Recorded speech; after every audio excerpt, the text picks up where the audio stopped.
Welcome to my video, and I got a banger one for you. I got 6 YouTubers that are going to tell you what their favorite games were growing up. And I think some of these are going to surprise you. They get in depth, and I can't wait to show you guys this one. This is going to be a good one. Let's get right into it.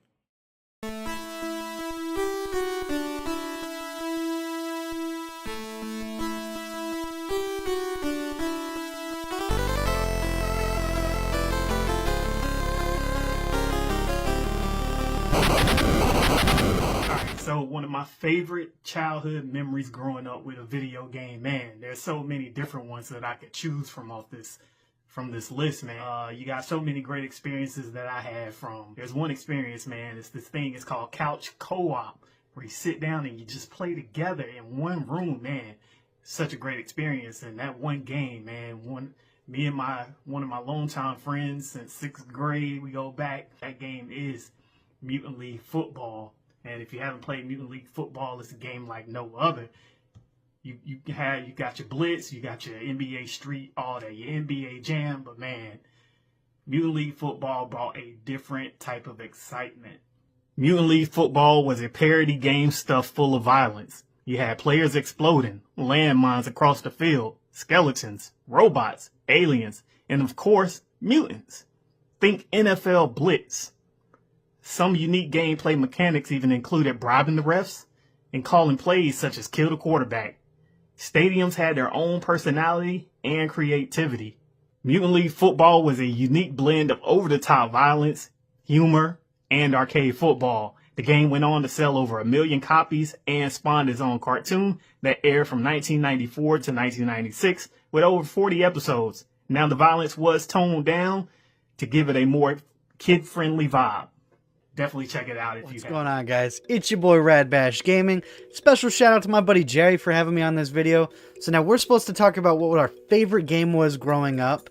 And if anybody knows me, you know this. I have to go with Dark Cloud on the PlayStation 2. Let's talk about it. So Dark Cloud on the PlayStation 2 is a phenomenal game. I absolutely love this game. I'm currently trying to stream it on my channel just so I can play through it. I've talked about it 1,000 times on Up Down Select on my own channel. But if you don't know what Dark Cloud is, you play as a boy named Toan, and you are tasked with going around and rebuilding towns that were destroyed by the Dark Genie, including your own town. Now, this was considered to be the Zelda killer. It was at least Sony's Zelda killer. Obviously, that did not work, as Zelda is still around and Dark Cloud is not. But that said, everybody thought it would be. So the game is a dungeon crawler, JRPG, RPG. I don't know exactly what it falls into, but you know, it's basic combat, click X slash, you know, things like that.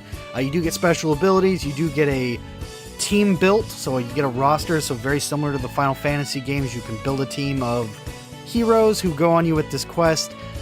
It's not like it's the best game. I know everybody else loved the sequel. Man, that first game it was really something special to me. I got to play it with both my parents and loved it to death. They both love it. My mom to this day still says it's one of her favorite games. She's a big Zelda fan, so it kind of makes sense. But yeah, Dark Cloud is phenomenal. It still to this day is my #1 game of all time and was my favorite game from my childhood. So there you have it. Have you played Dark Cloud? Let me know down below. Again, thank you to Jerry for having me on. I truly appreciate it. I want to thank you all so much for watching, and like always, stay red. So my buddy Jerry asked me probably the hardest question you can ask a video gamer, and that is, what is your favorite game? And as you can tell behind me here, I have lots of different great franchises among a slew of different consoles back here. I'm facing out behind me my Zeldas, and that's because Zelda is probably one of my favorite franchises. But the favorite game of all time, if I had to pick just one that I was only allowed to play for the rest of my days, I'm going to go with the ultimate comfort food for me, and that is The Legend of Zelda: A Link to the Past. This game came out when I was a mere 2 years old. I remember watching my mom play through the original one on the Nintendo as I was growing up. I loved watching her play that one. I loved watching my uncle and my mom play through this one as well. And it was the first game that I really wanted to play. But the rule was I had to be able to read it to play it. I'm not so sure if I could actually read it, but I remember at 5 years old, I was beating this game for the first time. This is the ultimate comfort food when it comes to video games for me. If there's one game that I could have anyone play and experience for the first time, this is on it. his channel to do a top 5 video games that I really did play a lot when I was younger and going into my teenage years. But let's take a step back, because this is not my top 5 video games of all time. That's for another video. This is going to be just the ones that when they came out, I played the most. Don't forget to hit that like, share, and subscribe to my boy's channel. And let's get into it, starting with number 5, Street Fighter 2 Turbo. Now, the reason why I love this game so much, you probably don't know, but I'm about to tell you. My father was the #1 champion of this little video game store called Fantasy Realms. I don't know if you've ever heard of it, but they had a tournament and my father came in #1. So for me as a kid, it was always my journey. It was always my goal to beat my father. I always played Ryu because he was my favorite, especially throwing a Hadouken at him whenever I could, or all you can, but I never was really able to beat him for real. The times that I did win, those are the times he let me win. And coming in at number 4, that fast little blue hedgehog, Sonic the Hedgehog. This game was so mind-blowing because of how fast you could actually move in this video game. Sega Genesis really brought something to the table. For me, I actually liked it better than Mario. Don't hate me, it's just me. Running through those loops, jumping off of everything, defeating all your enemies, it's just mind-blowing. Let's not forget the anxiety that this game held when you were underwater trying to catch that last air bubble. Y'all remember that. And coming in at number 3, Teenage Mutant Ninja Turtles, Turtles in Time. When this hit the arcades, I was in there so much. We used to have this arcade store that you brought in $1. They gave you a whole bunch of nickels, and no video game cost more than 10 cents. So you were able to play for quite some time. This is when the gaming arcade world wasn't greedy, and they actually let you enjoy and have fun. Coming in at number 2, this video game literally had sleepovers turn into war zones, and that is going to be 007's GoldenEye. This video game probably changed the world of Nintendo 64. Having your friends over, all 4 of your controllers hooked into that Nintendo 64, and 4 little tiny screens trying to hunt down the next man. I love this game, and I can't tell you how many times I would try to defeat everybody and every friend that came to my house. But the #1 video game that literally had me on my grind all the time and always trying to beat my highest score, that is going to be none other than Tony Hawk's Pro Skater. When PlayStation dropped Tony Hawk's Pro Skater, it was one of the most fun, adventurous games. Being able to go to schools and malls, and for people like me that could never skateboard, and being able to use legendary characters in the skateboard world, that was just revolutionary. Trying to really hold on to those grinds without using cheat codes. Anyways, Jerry, again, thanks for having me on, and I hope that you guys all enjoy the rest of this video. I will see you on the next one, and until... I hope you guys are enjoying this video. And for my pick, this was hard. I could have went with a couple other ones, but I'm going to go with Super Mario 3. I remember playing these with my brothers. We used to, we used to take turns playing the levels before my brother passed. We used to always play video games, and this is probably like the first game that we played together, and it brings back so much memories that I never played a game like this. You play Mario 1, it's simplistic, and part 2, they took that idea from another game. Like, I found that out later, but part 3. Part 3? Huh. The overall was like the overall, the first game with the overall map, and the music is unbelievable, and the power ups with the tail, you got the frog suit, you got the sledgehammer one, you got the one where you turn to stone, you got the P that you could fly all the way up, you got the cloud where you could skip levels. I never played a game like this. You could easily like play the first level, get the first world, get two flutes, get to the second level, get the third one, and then get to the last level. You could have this game probably beat in under an hour. But you don't even need to do that because I loved every level in this game, especially I think it's level 4 where everything was big. And even the underwater levels are unbelievable. But to me, here's a hot take. I'm taking Super Mario Bros. 3 over Super Mario World, and you're not going to be able to change my mind.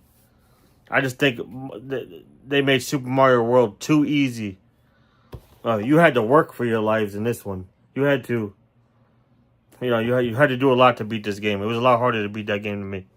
And I just think all the ideas of the future Marios took inspiration in this game.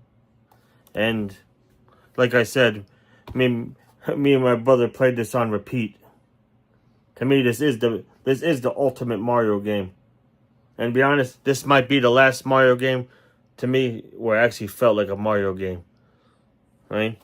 The other ones, you got Mario Elephant, Mario in Space, you got, Mario Sunshine. What I would give to go back in time and play this for the first time. And I hope you guys enjoyed this video. And make sure you follow every other one of these awesome content creators. And let's continue with the video.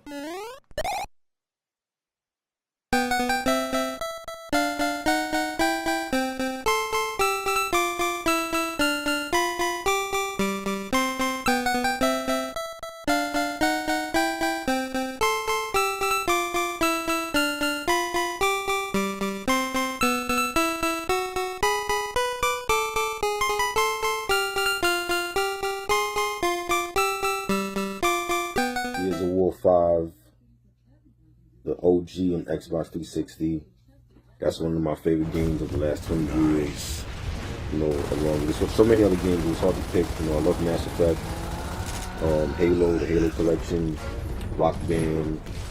There were so many, Army of 2, but I went with Gears of War. I love the graphics, the gameplay, just the whole story with Marcus Phoenix and Dom.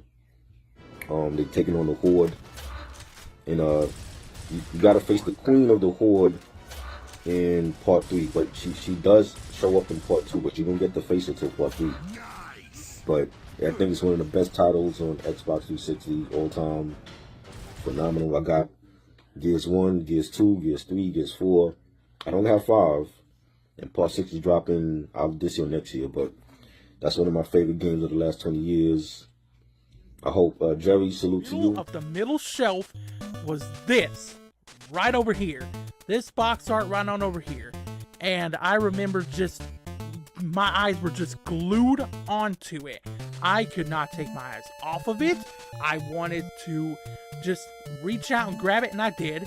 And I checked the front, and I'm like, oh, this is cool. You got this guy standing in front of this castle with this creepy looking vampire, that I didn't know it was Dracula at that point. Again, I was only 4 years old, but I saw this vampire on the box art, and then I go and I flip the thing around and I flip it to the back, and man, seeing those screenshots and just fantasizing about what this game was going to be like, I was in, and I noticed that this was the first game in the series.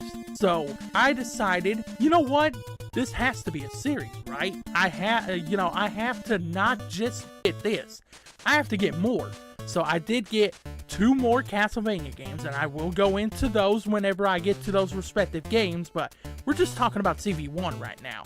So I grabbed CV1 and I grabbed the other 2 CV games that I had rented back then, and then I walk up to the counter, pay my money. Now, for a rental back then, it was $3 for 3 nights. If you got, I think it was like, 3 games or less was $3. If you got more than that, it was $5. So I was right on that 3 game threshold.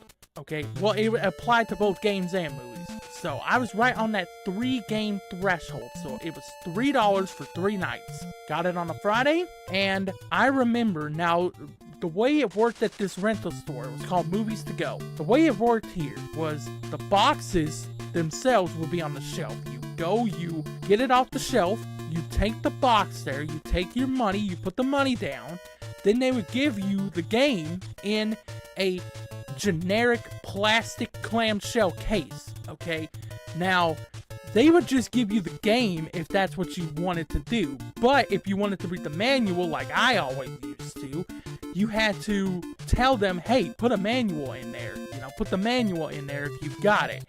And most of the time back then, they did have the manuals. We didn't have degenerates around here that would steal manuals like apparently a lot of people in the retro gaming community have said. I did. I never experienced any of that. But anyway, so they would put the manuals in the plastic cases, the clamshell cases, if you specifically requested it, which I always did.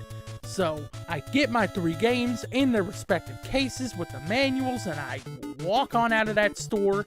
And I remember because we had to do his errands after I went and rented the games, which was a pretty common thing back then for me and my dad to do, which was he decided to get me out of the way first because he knew if he didn't, I was going to be bugging him the whole time so that we could go to the store. So he decided to get me out of the way, and I would specifically get those manuals just to hold me over until we got to the house. So while we're off doing his errands or whatever, I'm sitting there in the car, or if I did walk into the store with him, I'd walk into the store and just be reading the manuals, looking at the pictures and looking at the controls and how the game works and, reading the story and all that type of stuff. I did all of that because I was an avid reader at the time, okay? Did I understand what was going on in these manuals and books and stuff like that half the time? No, I didn't. Okay, I was 4 years old, but I did love just reading, even though I didn't understand it, and looking at the pictures and thinking, oh, that's cool, looking at the screenshots that were in the manual and stuff like that, and I was like, oh, that's cool, and then, because you see these pictures in the manual and you start just fantasizing about, oh my god, this is what it's gonna be like when I get into this game. And so I'll never forget it, going home, and the second the car stopped, I got out of the car and I sprinted. I did not jog, I did not run, I sprinted from the car to my room, which had all my consoles in it. And this was a time and a place where, technology was a little bit more durable than what it is now. And I say that because I ran in there so fucking fast that I ended up accidentally tripping over one of my other consoles. I think I tripped over my poor N64 that was right next to the door where my room was. And yeah, I gave it a good booting, but you know what? Still works to this day. But anyway, so I run on in there, I get my NES game out, I get the first game out, because my dad always taught me, son, if you're playing a game or watching a movie or anything like that that's a series, which was multiple movies or multiple games or whatever, you have to experience everything in order from the first game onward. You cannot just jump straight to whatever the latest game or whatever the latest movie or anything like that is in a franchise. He said, you have to go through the evolution of that game or of that movie franchise. Okay, this is the most beneficial way, he said, that you can experience these things. Okay, because if you go to a later game in the franchise and then you go back to a one that came out before it, then that later game is going to ruin that first game for you. So pretty good thinking on his part. That man, he was sneaky smart. He had smarts up here. Okay, my dad did. And so I'll never forget it. I popped that cartridge in, okay? And from the moment that I saw this right here,